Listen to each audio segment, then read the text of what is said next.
আসসালামু আলাইকুম দর্শক, সবসময় তো রিপোর্ট এবং তার পর্যালোচনা করি আপনাদের সামনে। আমি আমার যারা বিপুল পরিমাণ ফলোয়ার বা সাবস্ক্রাইবার ইউটিউব এবং ফেসবুক, তাদের কাছে ইন্টারাকশন করার জন্য, মতামত নেওয়ার জন্য আমি কিছু কিছু প্রশ্ন উপস্থাপন করি। আমার একটা প্রশ্ন ছিল গতকালকে যে বাংলাদেশকে এগিয়ে নিতে হলে আমাদের নির্বাচন দরকার নাকি সব দল মিলে একটা জাতীয় সরকার গঠন করা দরকার।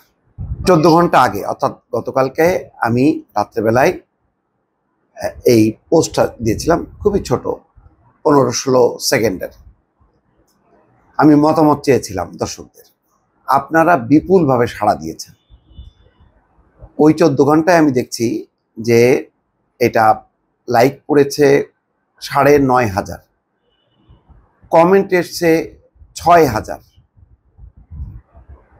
আর শেয়ার হয়েছে এটা 728টা, তো প্রায় 750। যাই হোক, আর শর্টসে ইউটিউবটা আমি এটা ধরলাম না, আমি ফেসবুকেরটাই যদি ধরি, 6,000 মানুষ কমেন্ট করেছে। তারা বিভিন্ন গ্রুপ থেকে মতামত দিয়েছে, বিভিন্ন ব্যক্তি মতামত দিয়েছে।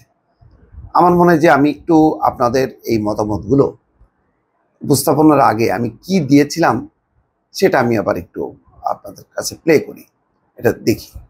বাংলাদেশকে যদি সামনে এগিয়ে নিতে হয় তাহলে কি আমাদের নির্বাচন দরকার নাকি সব দল মিলে একটা জাতীয় সরকার গঠন করলে সবচেয়ে ভালো হয়? আপনার সুচিন্তিত মতামত চাই দর্শক দেখলেন। আসেন, আমি দর্শক প্রথমে ক্ষমা চেয়ে নিচ্ছি, আমি এই 6,000 কমেন্ট সব পড়তে পারবো না। তবে আমি এটা বলতে পারি, আমি যে কয়টা কমেন্টই পড়বো না কেন বা যে কয়টা কমেন্টই আমি উল্লেখ করি না কেন বা সামনে আনি না কেন, সেগুলো মোটামুটি 95% আপনাদের সবার মতামতকে প্রতিনিধিত্ব করে। আমি অবাক হয়ে গেলে দেখলাম যে যেই প্রশ্নটা আপনাদেরকে ছুড়ে দিলাম যে নির্বাচন দরকার নাকি সব দল মিলে একটা জাতীয় সরকার গঠন করা দরকার দেশকে এগিয়ে নিতে হলে, অধিকাংশই দেখলাম নির্বাচনের ব্যাপারে আগ্রহী না। একেবারে এটা বলা যায় 97 বা 98% বা 99% নির্বাচনের পক্ষপাতী না, বরং সবাই মিলে একটা সরকার গঠন করা। এবং সেখানে আবার অনেকে উল্লেখ করেছেন যে আওয়ামী লীগ জাতীয় পার্টি কোনোভাবেই না, স্বৈরাচার এবং তার দোসরদের বাদ দিয়ে সবাই মিলে একটা দল করা, দল মানে একটা সরকার গঠন করা, জাতীয় সরকার।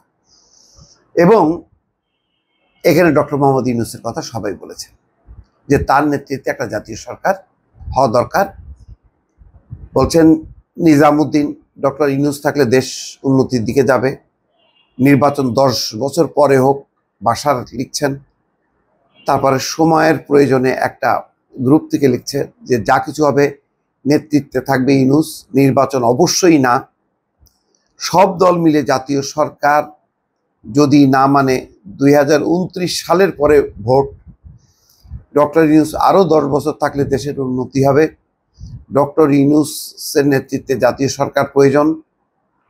এটা হানিফ কামাল খন্দকার লিখছেন ডক্টর ইউনূসকে প্রধান করে একটি জাতীয় সরকার গঠন করা জরুরি, সেখানে সব দলের অংশগ্রহণ থাকতে হবে। মোহাম্মদ সোহেল হালিম লিখছেন সব দল মিলে ডক্টর ইউনূসের নেতৃত্বে জনকল্যাণমুখী জাতীয় সরকার গঠন করতে হবে।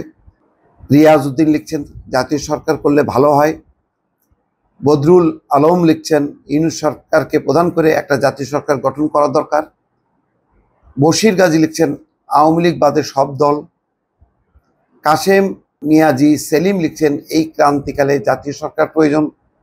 আতিকুর রহমান আতিক লিখছেন আমরা এমন সরকার চাই যেখানে কোনো ভারতের দালাল থাকবে না। হুমায়ুন ফরিদ বলছেন যে ডক্টর ইউনূসকে প্রধান করে একটা জাতীয় সরকার করা যায় কিন্তু নির্বাচন না, জাতীয় সরকার দরকার, এটা এবাদত লিখছেন। তারপরে মোহাম্মদ ওমর ফারুক বলছেন ইউনূসের নেতৃত্বে জাতীয় সরকার গঠন করা হোক, বিএনপি সমর্থন করি কিন্তু দেশের প্রয়োজনে আমাদের এই সম্পদ ইউনূসের খুবই প্রয়োজন। সব দল মিলে জাতীয় সরকার গঠনের কোনো বিকল্প নাই যদি বাংলাদেশকে এগিয়ে নিতে চান। জাতীয় সরকার চাই, ডক্টর ইউনূসকে 10 বছরের জন্য চাই। এটা লিখছেন জাহেদ খান, হাবিবুর রহমান হাবিব। সব দল মিলে আপাতত 4 বছর জাতীয় সরকার হোক, তার প্রধান হোক ডক্টর মোহাম্মদ ইউনূস। আচ্ছা, মোহাম্মদ ফরিদ উদ্দিন লিখছেন এই মুহূর্তে দরকার জাতীয় সরকার ডক্টর ইউনূস স্যারের নেতৃত্বে রাষ্ট্রপতি করা হোক বেগম খালেদা জিয়াকে। ভারত এবং আওয়ামী লীগের ষড়যন্ত্রের কারণে বিএনপি সরকার দেশ পরিচালনা করতে পারবে না, বাধ্য হয়ে ভারতের কথা শুনতে হবে এবং আওয়ামী লীগকে পুনর্বাসনের চেষ্টা করবে ভারত। ইউনূস স্যার আন্তর্জাতিক খেলোয়াড়, তার বিরুদ্ধে ষড়যন্ত্র করে ব্যর্থ হয়েছে। সর্বদলীয় জাতীয় সরকার, নান্নু কুষ্টিয়া। আচ্ছা, সাজেদুল ইসলাম লিখছেন জাতীয় ঐক্য সরকার চাই। দর্শক, আর কি পড়ার দরকার আছে? আমি একদম কিন্তু প্রথম থেকে নিচের দিকে নামছি, একই বক্তব্য। তাহলে বুঝতে পারছেন দর্শক, মানে আমরা নির্বাচন করছি। এই নির্বাচনটা জন্য বিএনপি সহ বিরোধী সব রাজনৈতিক দলগুলো কত আন্দোলন করলো, কত রক্তপাত দিল। এখন এই নির্বাচনের উপর থেকে কোনো রকম কারোর কোনো ভক্তি শ্রদ্ধা নেই। একটা অবাক কাণ্ড। শেখ হাসিনা যেই নির্বাচন ব্যবস্থা এমনভাবে ধ্বংস করছে যে এই নির্বাচনের প্রতি মানুষের কোনো আস্থা নেই। নির্বাচনের মধ্য দিয়ে একটা সঠিক দল নির্বাচিত হয়ে আসবে, দেশ পরিচালনা করবে, এই আশা কারোরই নাই। এক অদ্ভুত ব্যাপার। নির্বাচিত নেতৃত্বের প্রতি কারোর কোনো ভরসা নেই। তারা ডক্টর মোহাম্মদ ইউনূসকে চায়, তার নেতৃত্বে সবকিছু হোক। আমি জানি না সারা বিশ্বের গণতান্ত্রিক দেশগুলোতে নির্বাচনের জন্য হাহাকার করে, ভালো নির্বাচনের জন্য। আমাদের দেশে মানে নির্বাচন হলেই মনে করে যেখানে রাজনৈতিক সরকার আসবে এবং রাজনৈতিক সরকার আসলে তারা ওই আওয়ামী লীগের মতনই লুটপাট করবে। তার মানে চিন্তা করেন, গত 15 বছরে তো নির্বাচন হয়েছে, তথাকথিত নির্বাচন, আবার ওই নির্বাচনের মধ্য দিয়ে আওয়ামী লীগ ক্ষমতায় থাকছে। তাহলে দলীয় সরকার, তার মানে ওই দলীয় সরকার, রাজনৈতিক দল, লুটেরা, নির্বাচন, জাল জালিয়াতি। তার মানে কেউই আর কোনো দলীয় শাসন অথবা নির্বাচন কোনোটাই চাচ্ছে না। কি এক অদ্ভুত আমরা পরিস্থিতি দেখছি।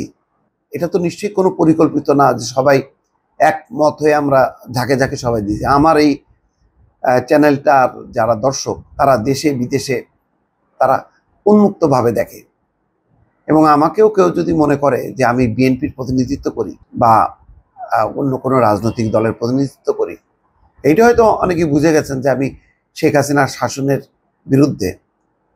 কিন্তু আমি বলি ভাই, আমি কিন্তু বিএনপি না। আমি আবারও বলছি, আমি কিন্তু বিএনপি না। আমি শেখ হাসিনার বিরুদ্ধে যারা আন্দোলন করেছেন প্রত্যেকের প্রতি শ্রদ্ধাশীল। সেই ব্যক্তি যারা দেশের বাইরে বসবাস করেন অথবা দেশে বসবাস করেন, সবার প্রতি আমি অত্যন্ত আন্তরিক, অত্যন্ত শ্রদ্ধাশীল। তারা আমাকে অপছন্দ করতে পারেন, কিন্তু যেহেতু একটা ফ্যাসিস্ট শাসনের বিরুদ্ধে লড়াই করেছেন সবাই, ফলে তাদের নিজেদের মধ্যে তিক্ততা থাকতে পারে, পরস্পর বিরোধী মত থাকতে পারে। কিন্তু আমি ব্যক্তিগতভাবে, আমাকে কেউ যদি বিরোধিতাও করে, গালমন্দও করে, আমি কিন্তু তার বিরুদ্ধে যাব না। কেননা আমার কাছে মনে হয়েছে শেখ হাসিনার ফ্যাসিস্ট শাসনের অবসান হওয়া দরকার। সেই শাসনের অবসান হয়েছে। আমার ধারণা ছিল যে একটা অন্তর্বর্তী সরকার হবে, তারা 3 মাস বা 6 মাসের মধ্যে একটা নির্বাচন দেবে, তত্ত্বাবধায়ক সরকার ব্যবস্থা ফিরিয়ে আনবে এবং মানুষ তার পছন্দের দলকে মনোনীত করবে। কিন্তু মানুষ যে এত দলের প্রতি এত বিতৃষ্ণা মনোভাব, কেননা সবাই মনে করছে যে কোনো রাজনৈতিক দল ক্ষমতায় আসলে সে আওয়ামী লীগ হয়ে যাবে। সেই কারণেই সম্ভবত রাজনৈতিক দলের প্রতি চরমভাবে বিতৃষ্ণা। ব্যক্তি ইউনূসের পারফরমেন্স জাতিসংঘ থেকে শুরু করে এই কয়েকটা সম্মেলনে তার বহুমুখী যেই জ্ঞান, বক্তৃতা, ইন্টারাকশন, এইগুলো দেখে সবাই মুগ্ধ হয়েছে। এবং তার সিম্পল জীবনযাপন দেখে, ওই যে দেখেন বিমস্টেক সম্মেলনে গেল 7-8 জনের একটা টিম, আমাকে একজন ওই সরকারের একজন বলল 7-8 জন নিয়ে গেছে, প্যাসেঞ্জার প্লেনেই গেছে থাইল্যান্ডে, আলাদা কোনো ড্রিম লাইনার নিয়ে যায়নি।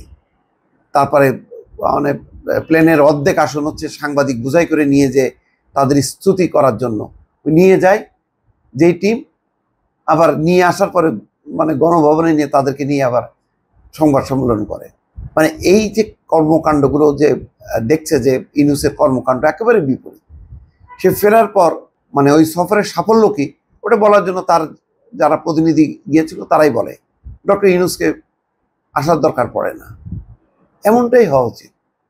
কিন্তু শেখ হাসিনা তো মোটামুটি মজমা একটা বানায় ফেলছিল, সাংবাদিকদের নিয়ে মজমা, রাজনৈতিক ওই তার দল, তারপরে জোট নিয়ে হাসি তামাশা করা, ঠাট্টা করা, একে ওকে অপমান করা, বিএনপির গালমন্দ করা, ইউনূসকে অপমানিত করা, এই সমস্ত বলে বলে উনি একটা মানসিক একটা অসুস্থতা তিনি ছড়াই দিতেন সবার মাঝে, আর এটা নিয়ে অনেকে তৃপ্ত হতেন। তো যাক, তার একটা বিপরীত একটা দর্শন নিয়ে এসে ডক্টর ইউনূস খুব অল্প সময়ের মধ্যে মানুষের মন জয় করেছে। এই জন্য তাকে কেউ বাদ দিতে চাচ্ছে না। এই জন্য দেখেন মাত্র 14 ঘন্টায় 6000 কমেন্ট।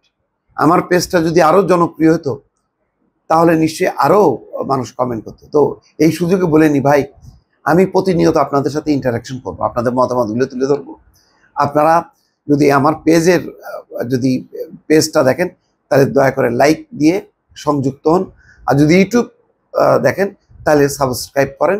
আমি প্রতিনিয়ত আপনাদের মতামতের প্রতি শ্রদ্ধাশীল হয়ে আমি এই আলোচনাগুলি আনবো ভবিষ্যতেও। ভালো থাকবেন। আল্লাহ হাফেজ।